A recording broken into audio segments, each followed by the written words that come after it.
Welcome to Military Analytics. How long can a soldier endure sleep deprivation on the front lines due to adverse conditions? The challenges of hunger, thirst, and lack of shelter take a toll on their ability to stay awake.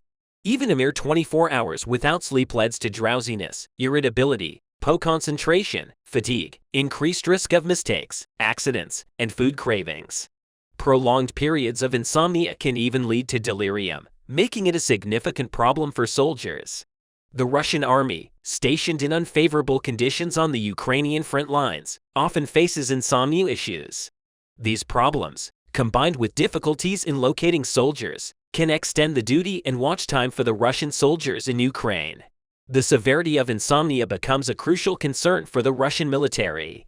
In this video, we will discuss an unprecedented situation caused by insomnia, shedding light on a scenario you may not have encountered before. Let's examine a critical incident where a single mistake can impact the outcome of the war amidst escalating clashes in Ukraine. The intensity of the conflict leaves soldiers from both sides with minimal time to rest, let alone sleep. However, the soldiers in the Russian and Ukrainian armies, given their demanding and arduous tasks, require periods of rest. Recently, a platoon of Russian soldiers on the Ukrainian front lines fell asleep in the trenches, succumbing to exhaustion. What initially appeared harmless quickly transformed into one of the war's most significant blunders. As time passed, the Ukrainian forces surrounded the trench line where the Russian soldiers were sleeping, turning the situation into a nightmare. Upon awakening, the Russian soldiers found themselves face to face with Ukrainian troops pointing rifles at them. The nightmare for the Russians had just begun. The Ukrainian forces demanded immediate surrender, leaving the Russian soldiers with no alternative but to comply. This incident not only resulted in the loss of control over the area for the Russian platoon but also marked a grave error made by falling asleep in the trenches. The entire incident was captured on camera and later released by the 72nd Mechanized Brigade of the Ukrainian Ground Forces, known as the Black Zaporozhians.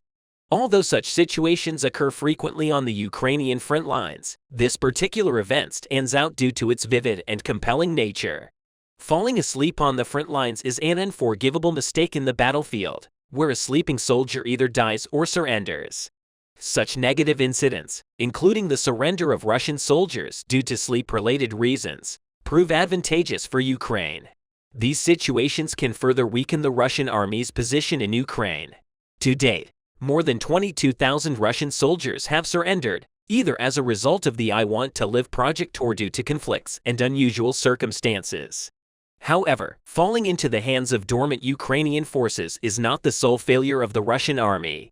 The disastrous invasion of Ukraine has exposed major problems within the Russian military. General Christopher Cavoli, the commander of the U.S. forces in Europe, acknowledged the significant challenges faced by the Russian army during the invasion. Speaking at the Lennart Meri conference in Tallinn, Estonia, Cavoli cautioned against jumping to conclusions based on the repeated combat failures of Russian ground forces in Ukraine. He emphasized the need to closely examine the disappearance of the Russian army in Ukraine, highlighting the erosion of their ground forces and substantial losses in personnel and equipment. The Russian Air Force, while experiencing fewer losses than their ground forces, suffered the loss of nearly 100 fighters and bombers. The Russian army was significantly depleted on Ukrainian soil, and the extent of their losses remains unclear. According to Kiev's estimates, approximately 200,000 Russian soldiers have been killed or wounded since the full-scale invasion began on February 24, 2022, a figure consistent with the American estimate. European officials reported that elite Russian troops, including those deployed along NATO borders, suffered between 30% and 40% casualties. Rebuilding these units with the help of Russian partial mobilization will prove challenging due to the loss of experienced officers and contract troops. Meanwhile, the demands of the war forced Russia to redeploy troops from its border areas to Ukraine, further straining their resources. While the Russian army has the potential to recover, the current situation on the eastern front lines of Ukraine appears unfavorable. The Barmut front line, in particular, has become a crucial battleground that halted and pushed back the Russian army. Tensions remain high, with recent statements from Ukraine's Ministry of Defense indicating territorial gains in Barmut. Despite Russian claims of regrouping, Ukrainian Deputy Defense Minister Anna Malyar announced progress made by Ukraine without ceding any positions. Russian military bloggers reported troop movements and Ukrainian advances in various areas, signaling a shift in momentum in Barmut. The question remains whether Ukraine can maintain this momentum. As the Ukrainian army continues to receive military aid, they are well positioned to take advantage of the situation. It's important to consider that Russian mistakes resulting from sleepiness, hunger, and other negative factors further compound the challenges faced by the Russian army. The lack of military resources, including ammunition, exacerbates the situation. While Russian leader Vladimir Putin seeks to address these problems, he faces obstacles as he lacks the same level of support enjoyed by Ukrainian leader Zelensky. If the war persists under these circumstances, Putin may find himself compelled to surrender to Kiev, akin to the Russian soldiers caught sleeping. Undoubtedly, the most prominent event that marked the Ukrainian war was the huge losses inflicted by the Russian army. While the Russian army wanted to close this gap, especially with the untrained, mobilized soldiers it recruited to replace the soldier losses, it started to suffer more serious losses due to the lack of training of the soldiers.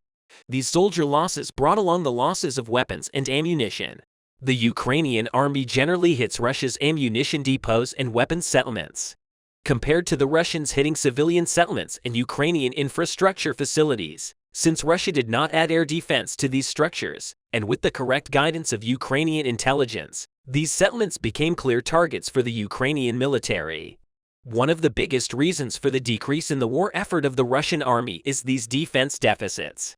Knowing the shooting power of the Ukrainian army and yet not taking any precautions, the Russian army pays for this careless behavior with the loss of soldiers and weapons.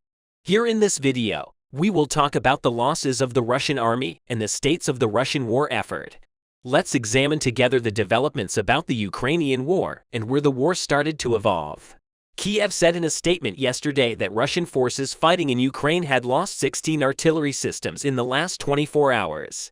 The General Staff of the Armed Forces of Ukraine added that the day before that 3 more MLRS or multiple launch rocket systems were destroyed. The Ukrainian General Staff said that Russia has lost a total of 2,962 artillery systems since the start of full-scale warfare in February 2022.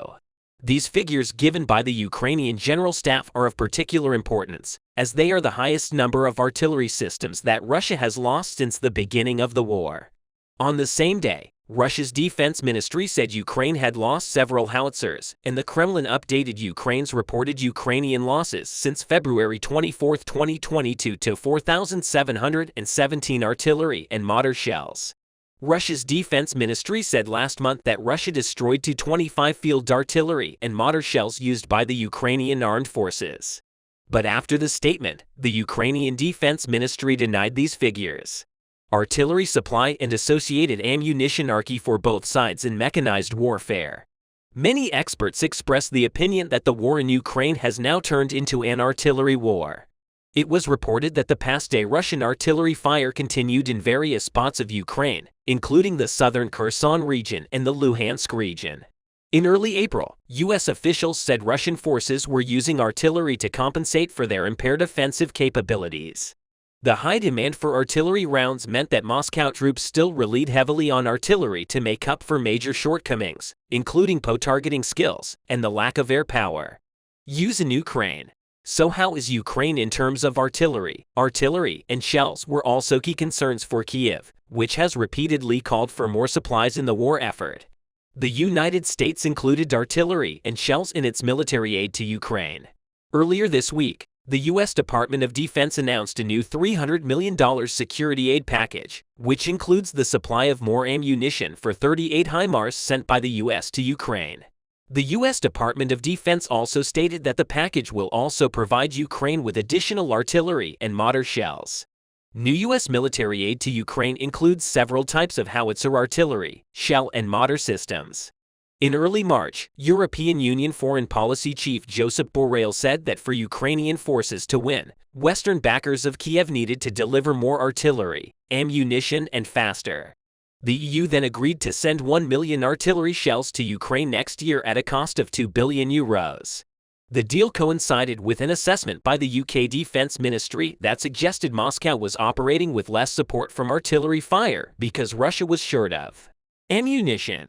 Russia's weakened firepower is a great chance for Ukraine to come just in time for the expected Ukrainian offensive.